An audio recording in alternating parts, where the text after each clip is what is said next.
Hi guys, this is Ranjit, and in this video, let's do a quick review of this ROG Phone 5s. And guys, this won't be like my typical full-fledged review because I've used this device just for about 4 or 5 days. But I think so I got most of the points what you guys are looking at. And in fact, guys, if you notice, this ROG Phone 5 is I would say just an iteration. For example, if you recall the iPhone 6 and the 6s, the iPhone 6s was exactly the same as the iPhone 6, but some of the internals were changed. That's the same case even with this. And in fact, if you look at the box also, the box is also very similar to the ROG Phone 5. It just says ROG Phone 5s over here. And again, Republic of Gamers. It's a gaming-centric phone, but I used it like a normal business user. And I think so for some heavy users, this can be a useful thing. I'll talk about that. And in fact, we'll also compare some benchmarks because the big difference between the ROG Phone 5s and the regular ROG 5 is just the processor change. The older one had the Snapdragon 888. This one has the Snapdragon 888 Plus, which is clocked slightly higher. We'll see a difference. I have the OnePlus 9 RT, which has the Snapdragon 888. So I also ran some benchmarks to give you an idea. Is there any significant difference? So we'll look at that. In terms of physical looks, again guys, this is very similar to the ROG Phone 5, exactly the same. You won't find any difference in terms of look because as I've told you, it's just a S version. Two main things, the processor has changed, and in fact in terms of cooling, they have improved the cooling. The internal vapor chamber has been made bigger so that it dissipates heat a little bit. There was some complaints about some heating with the extended usage of the ROG Phone 5. So I think so they fixed that in this variant. So let me talk about the physical overview first. Again guys, the build is the same metallic build. So this is metallic and we have the volume rocker over here, power on up. Build is solid guys. In terms of build, they have done a very good job. It's very substantial, it feels. I like that it has actually proper 2 speakers front firing, and I have to say this is the loudest stereo speaker that I have tested. It beats the iPhone 13 Pro, everything. And bottom, if you go, we still have a 3.5mm headphone jack, so I like that. And I think so if you're a hardcore gamer, you will appreciate it. Even the best of the best Bluetooth have slight latency, so you can avoid that. I tested it with Bluetooth headsets also, the XM4s, the new Yamaha that I'm testing, so the Bluetooth range is good, no issues with that. A Type-C port we have over here, and your SIM tray over here. SD card on this one. The base variant, the prices haven't been changed from the ROG Phone 5, so as this is replacing it. So the base variant comes with 8GB of RAM. That's the one that I have with 128GB of storage. There's also one more variant, and that's for 50,000. One more variant that's for 12GB of RAM and 256GB of storage. But they have also launched a Pro version of this one that actually comes with a whopping crazy 18GB of RAM. I don't know why anybody needs 18GB of RAM, and that comes with 512GB of storage. But this is the standard one that I have. And on this end, we also have again the same. If you open this, you can add extra gaming accessories. Again, it's compatible with ROG 5 gaming accessories, so aero cooler, those gaming controllers, etc. that you can put. Back we have a triple camera setup, exactly the same as the ROG 5. Here are some of the specs, guys, to give you an idea what this smartphone is all about. Now let's get down to what do I feel about this one. And this one has a big screen, guys. It's a big phone. If you notice, it's having a 6.79-inch screen, and I like the AMOLED screen what they have put. It's a custom panel that is being built by Samsung for ROG, specifically for this phone, and it's a 144Hz panel, very smooth. I like the quality of the panel on this one. The panel is really good. The blacks are good. Even when you go to extremely low brightness, I was watching some videos. I use this mostly for consumption because the speakers are so good. Even at the lowest brightness, you don't have that black crash or whatever, or strains to your eyes or something like that. So the display is very good. Again, a highlight of this one. Touch, again, as a gaming phone, very fast touch. 144Hz is the refresh rate. You can set it to lower also if you want, but why will you do it? It has the massive 6000 milliamp hour battery, so battery life is actually not an issue with this smartphone. Next thing that I noticed on this smartphone is the haptics. The vibration motor is done very well, I think so, because gamers appreciate that. So again, that is very good. One of the better haptics on this one. And one thing I noticed, this is an improvement compared to the ROG Phone 5. Here, in-display fingerprint scanner is way more responsive. So I think so they tuned this well, I think so, for some reason. This works faster, I would say, and way more reliable. So that is something that I noticed. Again, speakers are very, very loud. One of the loudest that I have seen on a smartphone. It goes crazy loud, actually. You can't keep it on max. It's that loud. Now, I was also very curious about this one. So I ran some benchmarks. Again, as I've told you, this is the OnePlus 9 RT. And let's just look at some of the benchmarks so that you have an idea. The OnePlus 9 RT is having the standard Snapdragon 888, whereas this is having the Snapdragon 888 Plus. And again, guys, if you know, the ROG phone actually has this thing when you do gaming or something. This is the X mode. The X mode is, it uses the entire processor. It doesn't try to like clock it down. Even on OnePlus, actually, there is a performance mode. So I ran the benchmarks. If I go to, if I go to, what do you say, battery, there'll be that option on the OnePlus. You can also do that. And in here in the parts, advanced settings, if you go, high performance mode. So I did the benchmarks even on the OnePlus 9 RT at the high performance mode. So it was running at the max, the processor, what it can do. So ran some benchmarks, got some pretty interesting results. And if I go towards, you have to use the Google Photos on this one. Again, one good thing is this is almost like completely stock, except the ROG gaming app that we have for customization of game. So very stock Android experience that you're getting on this one. And if I go to photos, and here I love, and let me just actually don't back up, let me just show the photos. If I go to the library screenshots, okay, let's start with, okay, let's start to, I'll use the same benchmarks. Okay, here we ran, okay, this is the Geekbench score, and again, as you can see, even the OnePlus was running on the high performance mode, and as you can see, yes, it beat the OnePlus. We got 1172 in single core, and yes, multi-core, there is a significant difference of over 200 points. So yes, this is slightly faster. Let's go to another benchmark, and let's go to this. This is a PC Mark, and here again, as you can see, it's significantly higher. It got a score. So yes, the Snapdragon 888 Plus is slightly faster. In day-to-day operations, you might not notice it, but if you're sort of that hardcore gamer, yes, because of the cooling, and you will get that higher consistent frame rates on this one if you're that. And Antutu also I ran, and this was interesting. Antutu, where is this Antutu score?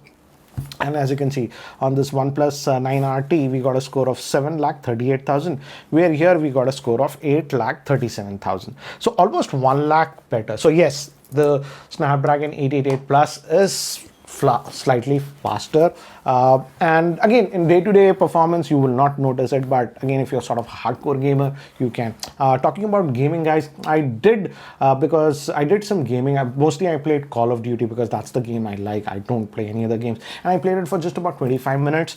And you also have that triggers and all those things, the physical triggers on this smartphone, so that's actually a nice experience, I would say. And it did not heat up or something. It got a little bit warm, but no heating. In fact, I would say for gaming, check out Chetan Bhavani's channel. He put a new channel entirely dedicated to gaming, and I was just chatting with him earlier, and I'll leave the link of the gaming what he did with this one. And he told that he even played the games on this smartphone continuously for 7-8 hours, and he did not have an issue. So again, there were some issues with the earlier version of the ROG Phone 5. If you continuously game, it used to become very, very hot. I think so that's where they actually solved that. Again, watch Chetan Bhavani's channel. He played that BGMI for continuously for a very, very long time. I'll leave the link in the description. So that's regarding the benchmark and the gaming on this one. Another thing that I noticed is that, again, as I was using this as a regular phone, because of the 6,000 milliamp hour battery, generally on the other flagships or whatever, you are hovering about 4,500, 4,000 or max of 4,700 milliamp hours of battery. Because this one has 6,000 milliamp hours of battery, the battery life I was getting on this one is excellent. For example, on the OnePlus 9 RT, which comes with the Snapdragon 888, I was hovering anywhere about 5 to 5.5 hours of screen on time with my regular usage. Even on the, what was that, Samsung Galaxy S21 FE, which comes with the Exynos 2100, which is closer to the Snapdragon 888, I was again hovering about 5.5 hours of SOT with my typical usage, guys. Everybody's usage is a little bit different, so I'm talking about my typical usage. On this one, definitely I got better SOT. I was hovering anywhere about 7.5 to about 8 hours of SOT. So definitely, yes, that 6,000 milliamp many amperes of battery is making a difference. So this was one phone, even with slightly heavy usage, continuously using GPS for 3 hours outdoors and stuff like that, I never had an issue. At the end of the day, I was getting anxiety that the battery is falling less. So easily about 1.5 days worth of battery life it was giving to me. And if even a sort of a heavy user, you will not have a problem. And if you're sort of a gamer, in fact, you can remove this port and actually charge it while gaming. It's designed for that. So battery life is one thing that is just crazy. This is the highest battery capacity that you can get for a flagship processor. So that way battery life is not an issue.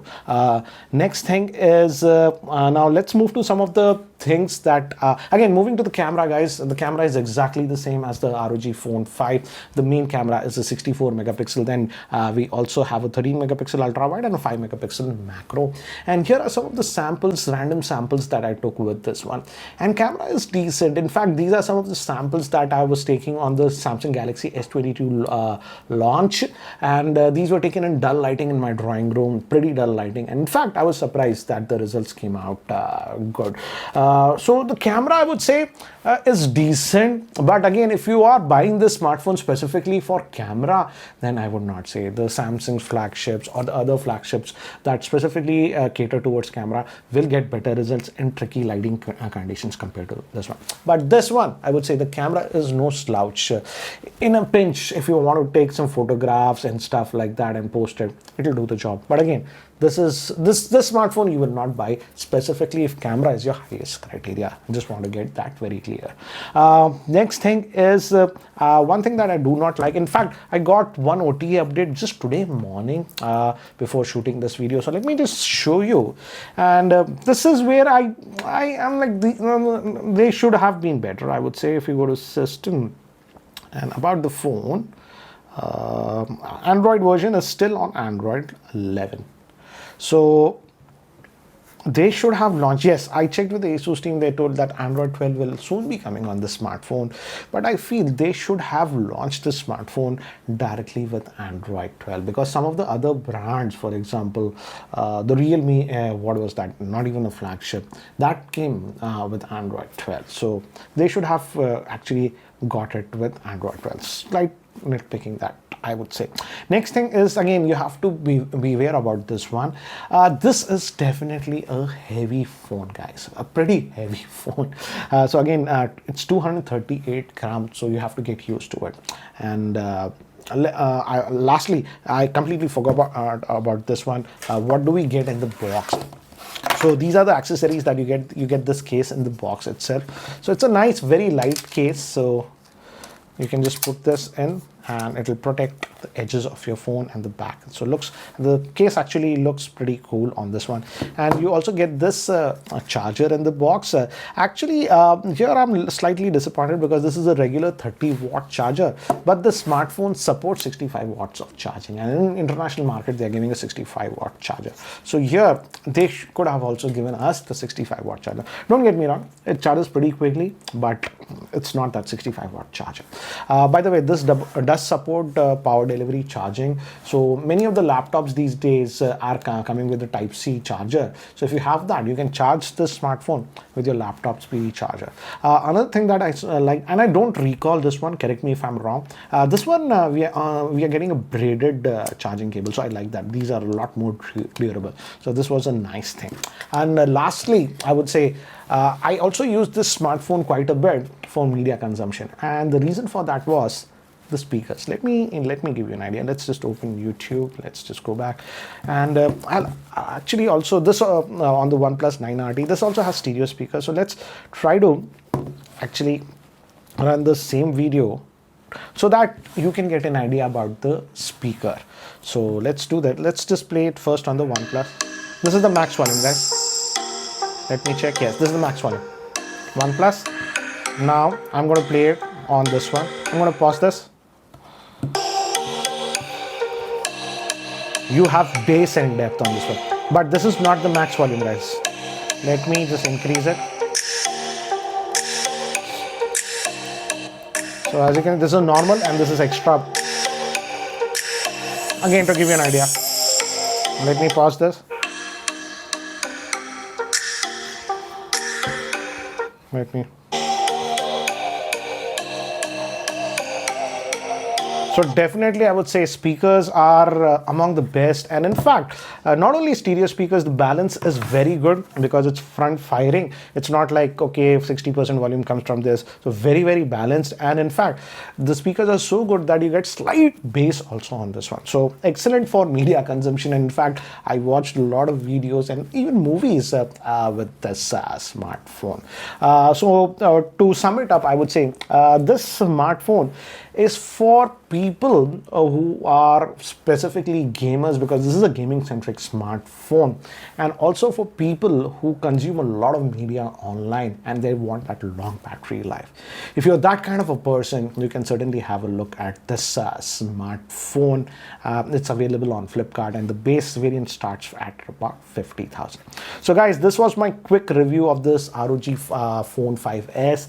It comes with the Snapdragon 888 Plus. I wished it came with the newer Snapdragon 8 Gen 1, but as we saw with some of the benchmarks, yes, the raw performance is likely better, quite a bit in fact, compared to the regular Snapdragon 888. Anyways guys, that's it for now. Thanks for watching. This is Ranjit, and I hope to see you in my next video. Take care guys.